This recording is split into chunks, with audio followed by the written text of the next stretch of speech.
आपण ही दोन्ही दृश्य बघतोय मरीन ड्राइव्ह वरती तुफान गर्दी आहे। वानखेडे स्टेडियम सुद्धा हाऊसफुल झालेला आहे।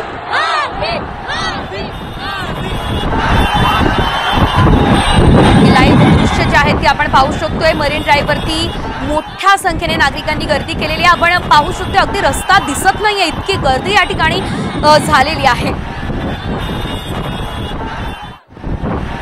पाऊस सुद्धा येऊन गेला मात्र तरी सुद्धा या गर्दीवर कुठलाच परिणाम या ठिकाणी होत नसल्याचं आपण बघू शकतोय।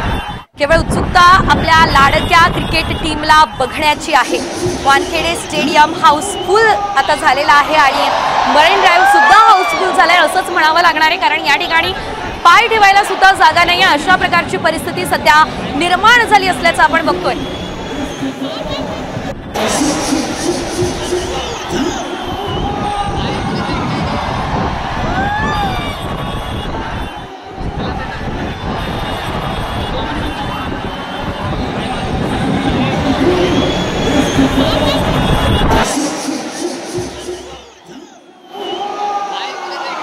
तरी नरिमन पॉइंटचे आपण दृश्य पाहू शकतो। या ठिकाणी तुफान पाऊस सध्या सुरू झालेला आहे, तरी सुद्धा सर्व नागरिक जे आहेत ते डोक्यावर छत्री घेऊन किंवा कुठेतरी आडोशाला उभं राहून आपल्या भारतीय क्रिकेट संघाची एक झलक बघण्यासाठी अगदी आतुर झालेले आपल्याला बघायला मिळत आहे। मोठ्या संख्येने गर्दी या ठिकाणी नागरिकांची झाली आणि याच मार्गावरून ही जी विजयी परेड आहे ती निघणार आहे।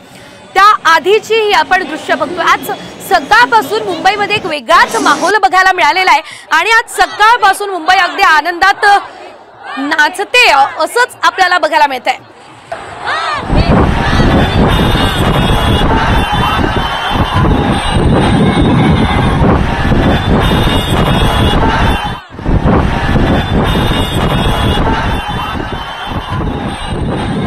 आपण बघतोय मरीन ड्राइव्हवर चाहत्यांची जणू काही भरती चालली असल्याचं बघायला मिळत आहे। मोठ्या संख्येने नागरिकांनी गर्दी या संपूर्ण परिसरात केलेली आहे। कधी आपला भारतीय संघ या ठिकाणी पोहोचेल आणि कधी आपण त्यांना बघू शकू हाच एक प्रश्न या सर्व नागरिकांच्या मनात आहे आणि आतुरतेने वाट हे सर्वजण भारतीय क्रिकेट संघाची बघताय। खरं तर ऐतिहासिक आजचा दिवस आहे, महत्त्वाचा दिवस आहे, अतिशय आनंदाचा दिवस आजचा आहे आणि ज्या दिवशी आपण ही मॅच जिंकलोय तो दिवस प्रत्येकाच्या डोळ्यात पाणी आणणारा दिवस होता, कारण ती मॅच अशी झालेली होती की अगदी शेवटच्या क्षणापर्यंत प्रत्येक क्रिकेट प्रेमीला त्या मॅचने जोडून ठेवलेलं होतं। शेवटच्या क्षणापर्यंत प्रत्येक क्रिकेट प्रेमी ती मॅच बघत होता।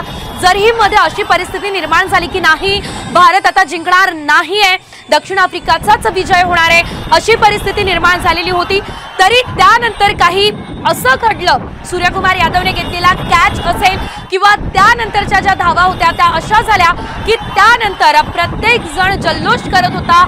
जोरदार आतषबाजी संपूर्ण देशभरात झाली, केवळ देशभरातच नाही विदेशात सुद्धा भारतीय क्रिकेट संघाचं कौतुक करण्यात आलं आणि अर्थातच ज्या क्रिकेट संघाने संपूर्ण देशभरात विश्वविजय मिळवलेला आहे, भारतीय संघाने भारताचा डंका संपूर्ण जगात वाजवलेला आहे, त्या संघाचं स्वागत करण्यासाठी मुंबईकरांनी आज मोठ्या संख्येने गर्दी केली असल्याचं आपण या परिसरामध्ये बघू शकतोय। अतिशय सुंदर अशी दृश्य आहे। खरं तर गर्दी जरी झालेली असली तरी सुद्धा एक सुखद धक्का देणारी ही दृश्य, कारण आज आपण विश्वविजेते झालेलो आहोत आणि तो कप ती ट्रॉफी घेऊन आज आपला भारतीय संघ या ठिकाणी मुंबईमध्ये परततोय।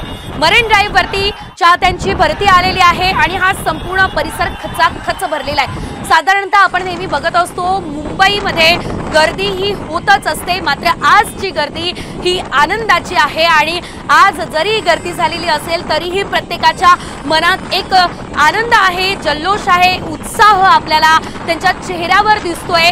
पाऊस इतक्या मोठ्या प्रमाणात आलेला होता, तरी पाऊस जरी असला तरी देखील आम्ही या ठिकाणी थांबणारच आणि आमच्या आवडत्या लाडक्या क्रिकेटपटूला आम्ही बघणारच, त्यांच्या हातातली ट्रॉफी आम्हाला बघायची आहे, त्याशिवाय आम्ही इथून हलणार नाही, अशाच प्रकारची भूमिका या सर्व क्रिकेट प्रेमींची असल्याचं आपण बघितलेलं आहे। या ठिकाणी आमचे जे प्रतिनिधी आहेत त्यांनी अनेक नागरिकांसोबत संवाद साधला। आम्ही तुमच्यापर्यंत देखील प्रत्येक अपडेट जी आहे ती पोहोचवण्याचा प्रयत्न केला। अनेक जण, काही जण पुण्यातून आलेले आहेत, काही जण बोरीवलीमधून, काही जण नवी मुंबईमधून, असे कानाकोपऱ्यातून या ठिकाणी मोठ्या संख्येने गर्दी जी आहे ती नागरिकांनी केली असल्याचं आपण बघितलं। केवळ तरुणच नाही तर अगदी लहान लहान चिमुकले सुद्धा या ठिकाणी आलेले आहेत।